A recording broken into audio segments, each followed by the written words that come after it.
Talking about spiritual growth. Part 1. We're Two Blind Crew. Yeah. Two Blind Crew. Two Blind Crew. Daddy, what's wrong with you?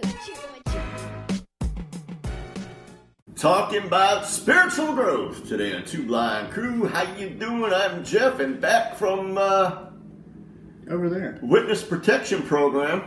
Gregory, you must have seen something you weren't supposed to see. That's right. I got my glasses on. Or heard something you weren't supposed to hear. I heard that squirrel just now. Look.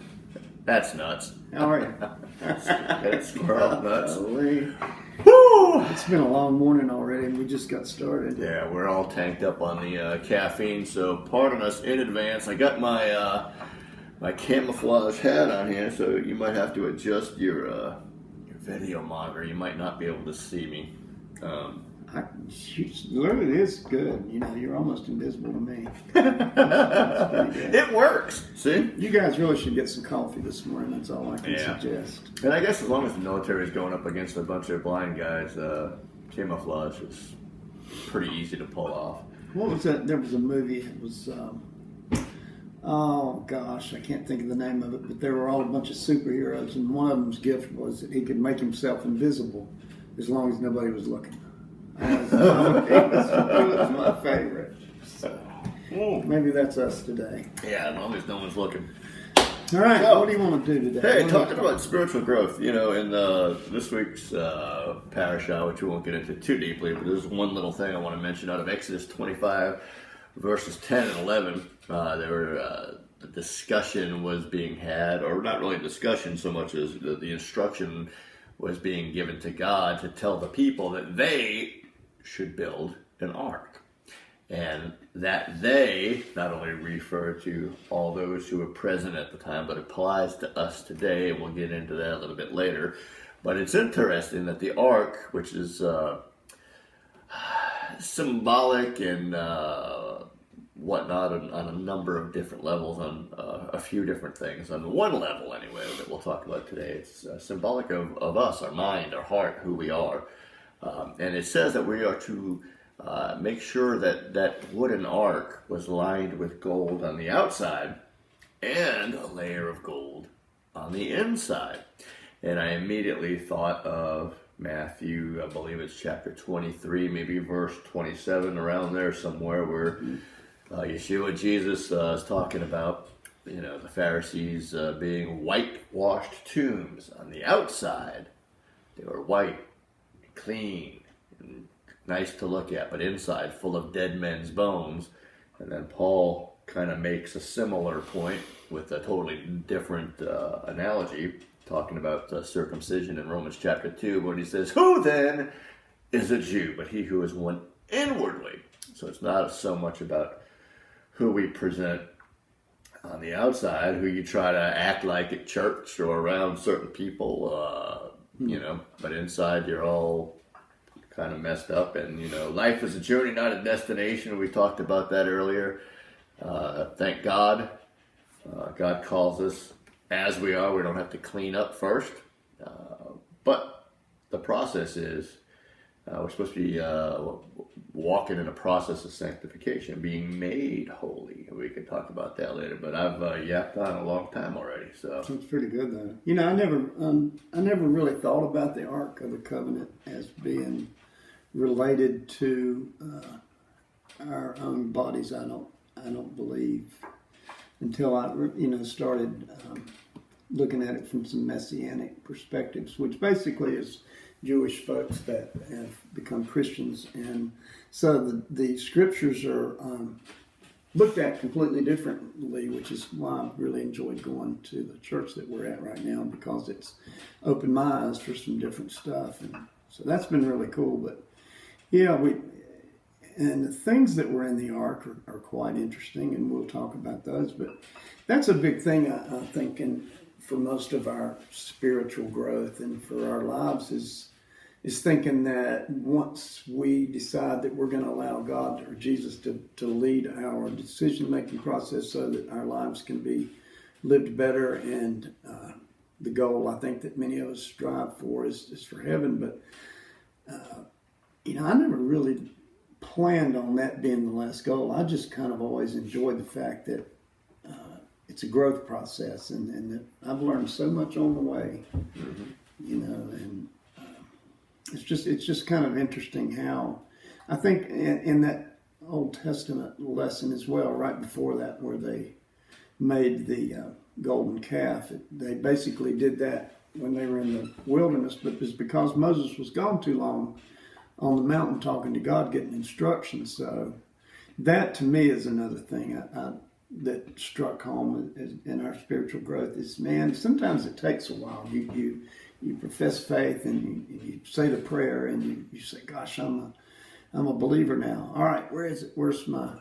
Bring on the goodies. Where's this perfect life that everybody talks about? But we get so stinking impatient. Right. You made me think too. What do we say? Or parents like to say, or pastors or rabbis like to tell congregants that have kids. We're supposed to train them up in the way that they should go, and when they are old, they will not depart. And we talk about the foundation of our faith. And yes, 100 Christians, what the foundation of their faith is. I don't know. I haven't actually done this survey, but I would surmise. What would you guess? The percentage-wise would say the foundation of their faith is. Most will say Christ crucified. That's what I was always taught. That's the foundation of our faith. It's Messiah, Jesus, right? Just to believe. Yeah, to believe. Believe, but they're not. Yeah. Like I don't know. I would guess in the 90s easily. But the thing is, but then we have kids that are raised in the church, and I don't recall what the statistic is, but it's shocking. Back in the I don't know, say the 50s or the 60s, how many 18-year-olds professed a faith in Jesus was pretty high compared to what it is now. I think in Europe it's like less than 2%. Yeah. And we're headed that way. We're not quite there yet, thank God. No, but it's not far off. Yeah, so here's the question I have, and the challenge, I guess, and I don't know, we're kind of going off in a different direction here, but we'll bring it back around, or we won't. I don't know. We'll see where this goes. But the question is, what's the problem? If we're raising them in the faith and in the way they should go, and the foundation of our faith is Christ crucified, why are so many young people walking away from the faith? Probably because part for me is that I don't think that we're really taught to dig that deep anymore. I don't think we are taught that it's a process of growth. We're taught that you say the prayers and you're there. And in so many people just don't really understand that themselves. It's not like we're doing it on purpose. It's just the teaching over the last 40 or 50 years has been just kind of lacking maybe, or just made too simple. You're kind of there, I think. I kind of baited you. I should have let you know I didn't know we were heading this direction, but you said what I think most people would say is, this game of life is really a monopoly game, and we think that saying this prayer of salvation is our get out of hell free card copy Monopoly to get out of jail free card. And we think, okay, I'm saved and now I can just go about my business. Not so. Here's the thing. I'm going to do my best to bring this back to where I think we're supposed to go. Good luck. Yeah, I need it. but Jesus said, I am what? The way, the truth, and the life, and no man gets to the Father by me. So that's pretty important. So what is the way? I don't know. Before becoming part of a Messianic congregation and looking at things through the eyes of the first century Jewish believers in Messiah, that just meant, I'm the way to get to heaven. Well, really, putting yourself in Jesus, who was a Jew, and his ministry was to the Jews, and then he sent them out, and thank God, included us Gentiles in the mix. But when he said, I am the way, there was kind of two reasons that made the Pharisees and rabbis of the day tear their clothes and scream blasphemy. Is he's equating himself with God, and that he's the only way, he's the gate to heaven. But when he said, I am the way, what he said it was, I am, halacha, which is the way. You'll see the phrase "the way" in English all over the New Covenant, and what that ties back to is halacha. Halacha was not only the Torah, the law, the 613 commands, not just the 10, and the oral tradition, which was the explanation of the laws, but also then you had